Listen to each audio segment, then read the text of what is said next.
You can teach a dog to track a scent, chase a suspect, or sit still through gunfire, but you can't teach a dog to lie. You know what I mean? That's why the morning Duke, the scarred, half-blind, retired K9, walked into the Patterson family living room and just stared at a painting above the fireplace. Detective Anna Keller's nerves started humming. Something was wrong. Not wait and see wrong, but stop everything right now wrong. The kind of wrong only a dog can smell. And sometimes the only one who's willing to look at it dead-on.it had been 18 days since 16-year-old Emily Patterson vanished from her quiet home in Pine Bluff, Pennsylvania. No forced entry, no struggle, no ransom. Just a girl who went out for a jog and never came back. The town lost its mind for a week. Search parties in the woods, news vans lined up on their street. But all that noise faded fast when the leads dried up. By the time Keller got the case, it felt like everyone was ready to close the book, except Duke.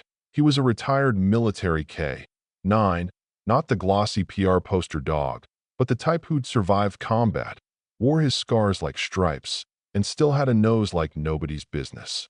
Keller trusted that nose more than half her department. So that Monday, she entered the Pattersons' perfectly polished house. Melissa Patterson wept. Ted Patterson squeezed Keller's hand just a bit too hard, and even the family golden retriever barely looked up from the couch. The whole place smelled like lavender cleaner and fear. Keller and Duke checked Emily's room. Just textbooks, posters, nothing off. But downstairs, as they were leaving, Duke locked onto the landscape painting above the fireplace. Wouldn't budge, wouldn't blink, just a low, restless growl. Not dangerous, just wrong. Keller asked Melissa where the painting came from. Oh, that old thing. Ted's aunt painted it. When Keller asked to take it down, Melissa hesitated, just for a second. Nothing behind the frame but hollow drywall. But Duke kept watching, like he was daring everyone else to look harder. With no visible evidence, Keller logged the visit and left. But in her gut, she knew. The truth was hiding behind that wall, and Duke could smell it. Days passed. Keller couldn't let it go. She dug back into the file, timelines, cell pings, Ted's alibis, and nothing made sense. The father changed his story twice about where he was that morning. Emily's phone pinged at a trailhead, but nobody saw her there. And Duke? That dog's eyes in front of the painting haunted her. So she came back for a follow-up. Melissa answered the door, looking worn thin, but inside, hook. Right there, the painting was gone. In its place, a new family portrait. Keller's heart kicked. Where's the meadow? She asked. Ted wanted it down. Said it was crooked, Melissa replied, blinking fast. Duke ignored the portrait, growled at the empty wall. Something in the room shifted. Keller pressed. Can I see the painting? Melissa stammered, said it was in the garage. Out there, under a sheet. Keller flipped it over. There was a tiny magnetic key taped to the back. Melissa swore she didn't know about it. Keller didn't buy it. Not for a second. She called in a warrant. The next day, they cut open the drywall behind where the painting had hung. Inside, a steel wall safe. Duke sat quietly, eyes locked on the door, waiting for the secret to come out. But in Pine Bluff, things move slow when families have money and connections. Forensics drilled open the safe. Ted Patterson, conveniently, wasn't home. Melissa hovered, shaking. Inside, a folder labeled Emily Confidential, a velvet pouch, a flash drive. The folder held photos.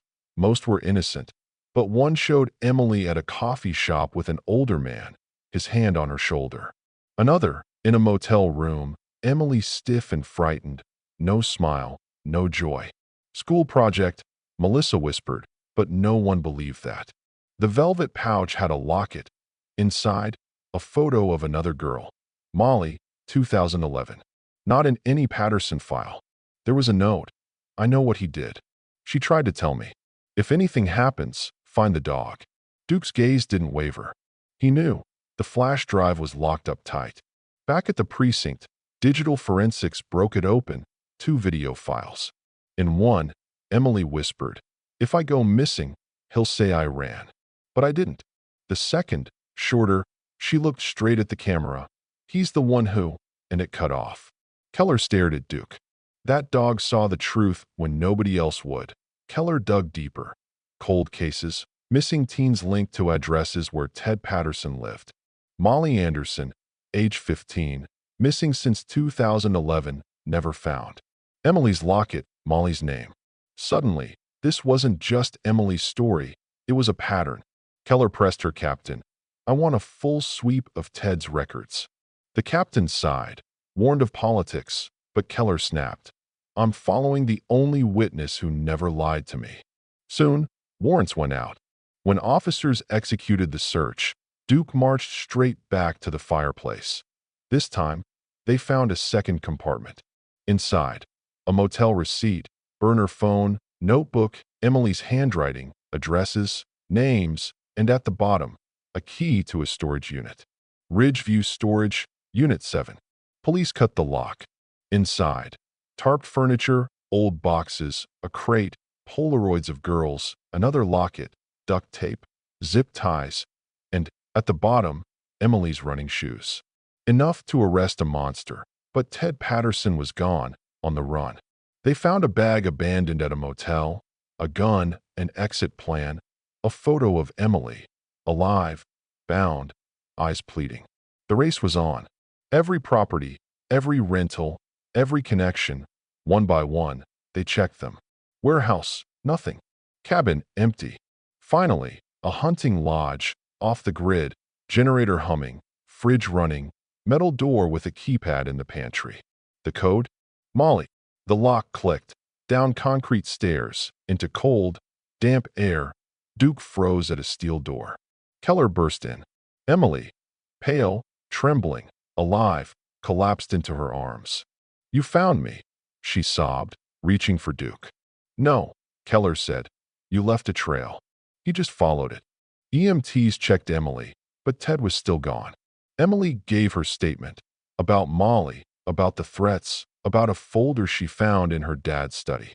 He said if I talked, I'd end up like her. She ran. He chased her, drugged her, locked her up. Now, national manhunt, media chaos, but no sign of Ted. Until Duke sniffed out a stolen car in an old warehouse. Ted inside, barely conscious after trying to disappear for good. Arrested, charged, linked to other cold cases. Molly's locket matched the DNA. For the first time, real answers. The trial that followed was a circus. Ted, clean-shaven in a suit, but the jury only saw the evidence and the girl who stood up to him. Emily, in a powder blue sweater, voice shaking but strong, told the court everything. He told me no one would believe me, but the dog did. Duke became a national symbol. Hashtag dog detective. Justice for Emily. But to Keller, he was still the dog who never looked away. A surprise twist. Duke, allowed to scent evidence in the courtroom, stopped at a box marked Cold Cases, Anderson. Molly's handwriting matched the note hidden in the safe. Murder charges were added. Melissa Patterson admitted she believed Ted's lies, ignored the signs, said, I was blind.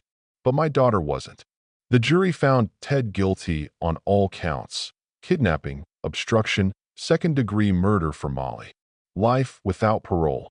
After the verdict, Emily quietly went back to her life. School, volunteering at the animal shelter, painting sunsets again. Keller brought Duke to Emily's house, handed her the leash. He's already chosen, she said. At the state capitol, Duke received the Hero's Medal. Little kids in police hats asked to meet the real hero. Is he magic? A boy asked. No, Emily said, smiling. Just brave. Their story swept across the country. How one dog changed everything. In town, old men shared stories of lost sisters, and mothers learned to listen harder. Emily hung a photo of her and Molly above Duke's water bowl. A chapter closed, but not forgotten.